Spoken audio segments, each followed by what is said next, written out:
ரிஷபராசி அன்பர்களே, நவகிரகங்களால் இனி உங்கள் வாழ்க்கையில் என்னென்ன மாற்றங்கள் நிகழப் போகுதுன்னு பார்க்கலாங்க. கிரக நிலவரங்களால் என்னென்ன பலன்கள் உங்களுக்கு கிடைக்க போகுதுன்ட்டு பார்க்கலாங்க. ரிஷப ராசிக்காரங்களுக்கு எப்பொழுதும் ஒரு குணம் இருக்குதுங்க. அவங்க எப்பயுமே ஒரு தேஜஸில் தான் இருப்பாங்க. காரணம் என்னென்னா, அவங்க ராசிநாதன் சுக்கிர பகவான். எவ்வளவு கஷ்டம் வந்தாலும் அவங்க எளிமையாக இருப்பாங்க. கஷ்டமே இல்லாத மாதிரி இருப்பாங்க. அது ஒரு பிரச்சனையாகவே இருக்காது. அவங்க முகத்தில் கூட காமிச்சிக்க மாட்டாங்க. அவ்வளவு தெளிவானவங்க. மற்றவங்க கொடுக்கும் பொழுது அவ்வளவு சந்தோஷப்படுவாங்க. யாருக்காவது உதவி பண்ணும் அப்படின்னா அவங்களுக்கு அவங்க மனசு ரொம்ப சந்தோஷமாக இருக்கும். நான் இதெல்லாம் பண்ணியிருக்கேன் அப்படிங்கிற சந்தோஷத்தை இன்றைய வரையில் அனுபவிக்கிறவங்க அவங்க தான். ஆனால் இந்த மாதிரி ஆனதான் நிறைய பிரச்சனைகளையும் சந்திப்பாங்க. அதனால் மன உளைச்சலுக்கும் ஆளாவாங்க. அதுக்கும் கவலைப்பட மாட்டாங்க.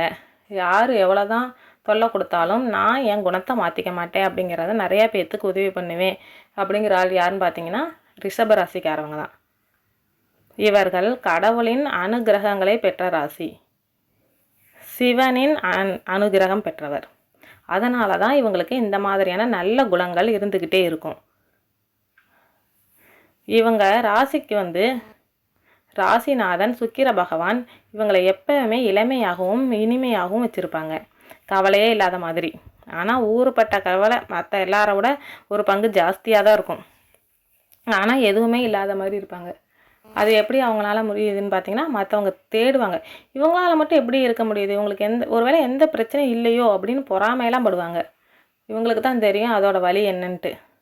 அப்படிப்பட்டவர்கள் ரிஷபராசிக்காரவங்க. இப்போ ரிஷபராசிக்கு எப்படி இருக்குன்னு நேரங்காலம் பார்த்தீங்கன்னா, சுக்கிர பகவான் உங்கள் ராசிநாதனுக்கு நல்ல இடத்துல இருந்துட்டு நிறைய மாற்றத்தை கொடுக்குறாரு.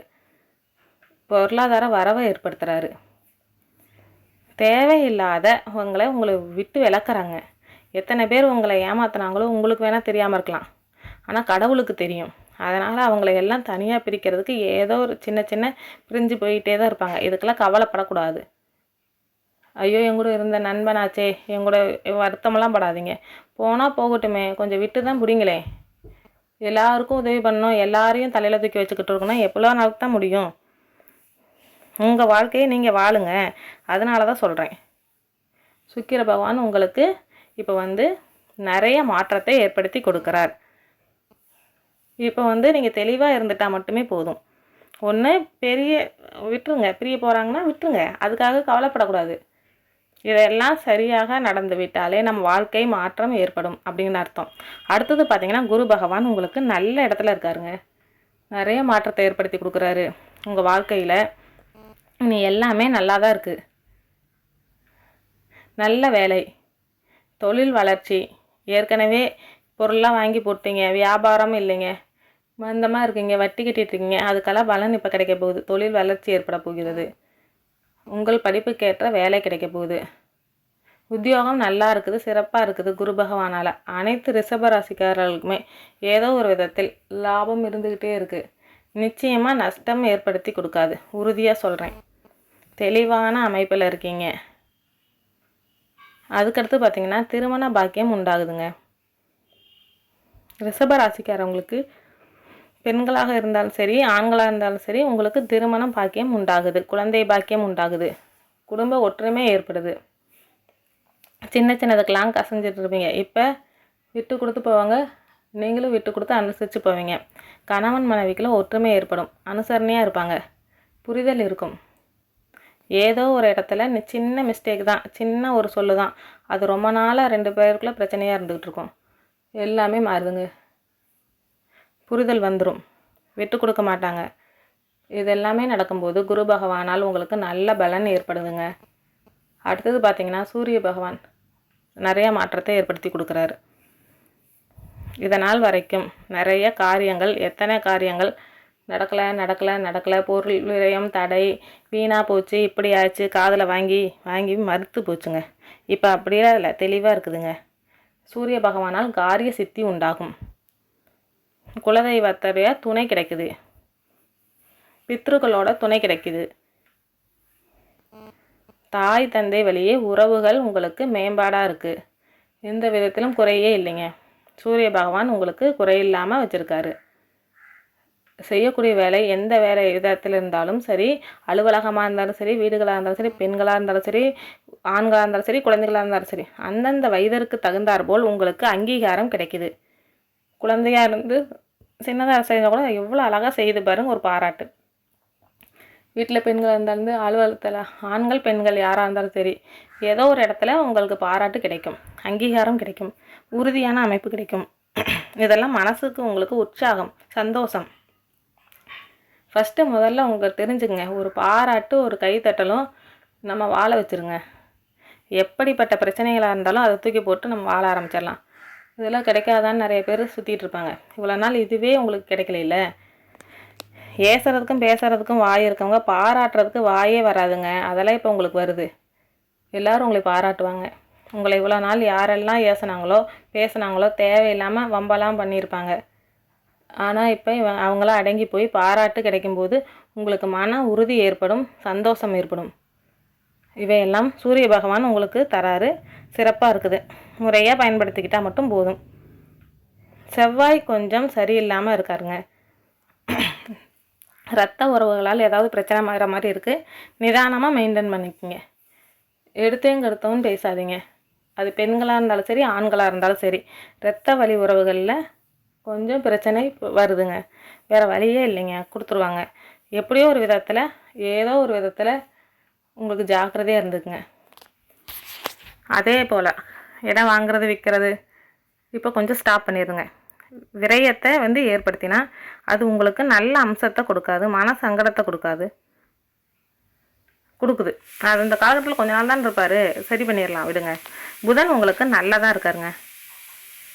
புத்திசாலித்தனத்தை கொடுக்குறாருங்க.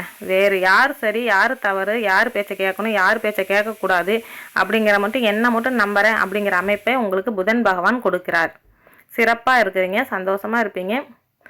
புதன் சப்போர்ட்டு இருந்தாவே பெரிய விஷயந்தாங்க.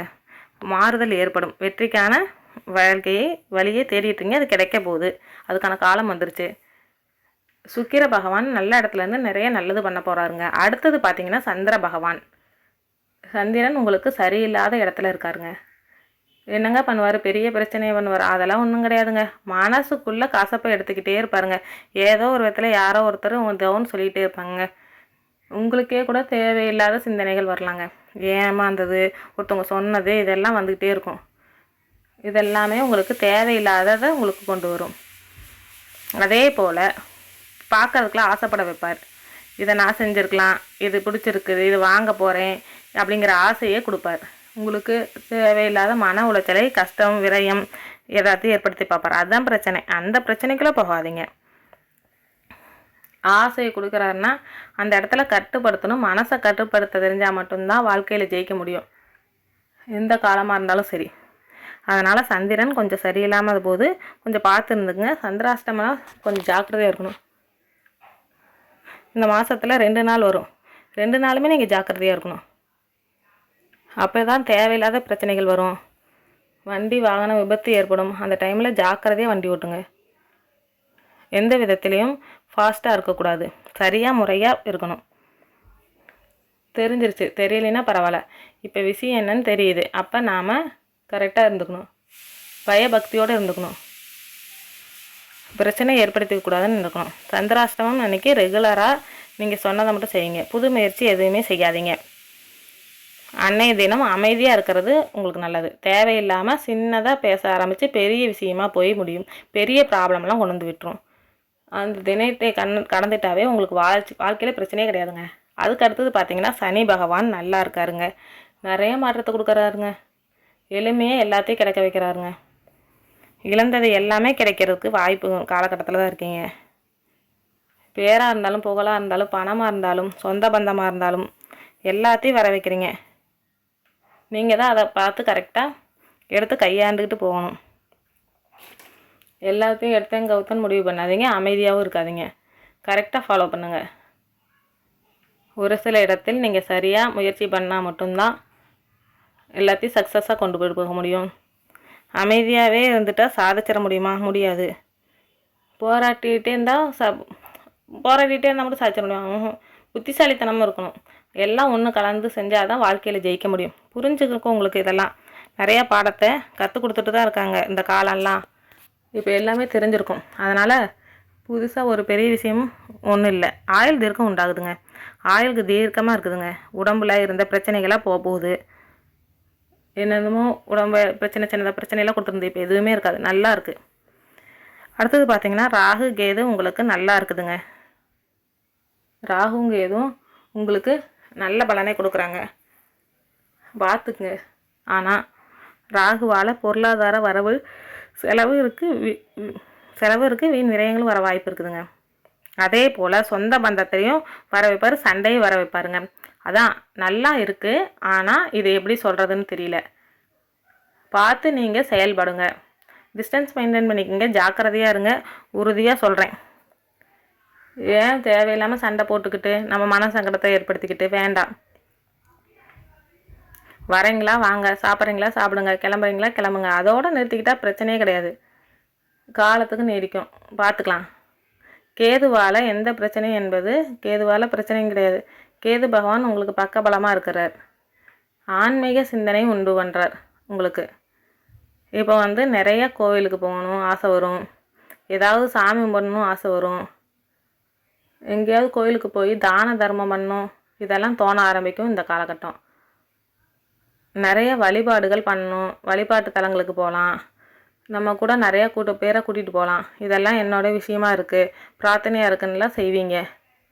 இதுக்கு கேது பகவான் சப்போர்ட் பண்ணுறாரு. அதே போல் பதவி விலக மாட்டார், பகையை வளர்க்க மாட்டார், அப்படியே அமைதியாக போயிடுவார். உங்களுக்கு பிரச்சனை கிடையாது. இனி வரக்கூடிய காலங்கள் எல்லாமே சிறப்பான காலமாக தான் இருக்குது. நீங்கள் வழி நடந்து செல்லும் பாதை மட்டும் கரெக்டாக பார்த்துக்குங்க. தேவையில்லாத வேற பாதைக்கு போயிடாதீங்க, நேர் பாதையாக போங்க. கடவுள் எந்த பாதையில் வகுத்திருக்காரோ அதே பாதையில் போங்க. உங்களை மட்டும் நினச்சி நீங்கள் எப்படி போகணும்னு போகிறீங்களோ அப்படி போங்க. கண்டிப்பாக தப்பு ஏற்படாது. அதை விட்டுட்டு மற்றவங்க சொன்னாங்க வழியை நேராக போனீங்கன்னா சீக்கிரம் போயிடலாம் அப்படின்னு சொல்லுவாங்க. ஆனால் நிச்சயமாக சீக்கிரம்லாம் போக மாட்டீங்க, அந்த இடத்துக்கே போக முடியாதமாக போயிடும். அதனால் பார்த்து போங்க. வாழ்க்கையில் ஜெயிக்கணும் தான், இல்லைன்னு சொல்ல, அதுக்கான தவறான வழியில் ஜெயிக்கணும்னு என்றைக்கும் முடிவு பண்ணாதீங்க. கூட இருக்கவங்க இதெல்லாம் சொல்லி கொடுப்பாங்க, அதெல்லாம் உங்களுக்கு புத்திசாலித்தனத்தை கேட்பாங்க. இது புத்திசாலித்தனமே கிடையாது, கேவலமான ஒரு செயலாக இருக்கும். மற்றவங்கள மைண்ட் வாய்ஸ் பண்ணி ஏதோ ஒரு விதத்தில் எங்கேயோ ஏதோ செய்ய வச்சு அதை கஷ்டப்படுத்த வச்சு சந்தோஷப்படுறதெல்லாம் நிறைய பேர் இருக்காங்க. அவங்ககிட்டலாம் சிக்கக்கூடாது. உறவாக இருக்கலாம், நண்பர்களாக இருக்கலாம், தெரிஞ்சவங்களாக இருக்கலாம், தெரியாதவங்களாக இருக்கலாம். நம்ம நேரத்துக்கு எவனாவது ஒருத்தன் கஷ்டப்படுத்துவான். நம்பாதீங்க, உங்களை மட்டும் நம்புங்க, வாழ்க்கையில் ஜெயிச்சிடலாம், உறுதியாக சொல்கிறேன். அடுத்தவங்க வாழ்க்கையை தெளிவாக கொண்டு போயிட்டே இருக்கலாம். இனி வரக்கூடிய காலங்கள் எல்லாமே உங்களுக்கு சிறப்பான காலமாக தான் இருக்குது. அதை எப்படி கையாண்டு இறைவனோட ஆசையை பெற்று இறைவனோட அருளை பெற்று வாழ்க்கையை ஜெயிச்சிடணும். அந்த நம்பிக்கையோடு உறுதியோடு வாழ்க்கை பயணத்தை தொடங்க. இந்த காலம் உங்களுக்கு சிறப்பான காலமாக இருக்கும். வாழ்க வளமுடன், நல்லதே நடக்கும். ஓம் முருகப்பெருமானை போற்றி போற்றி போற்றி.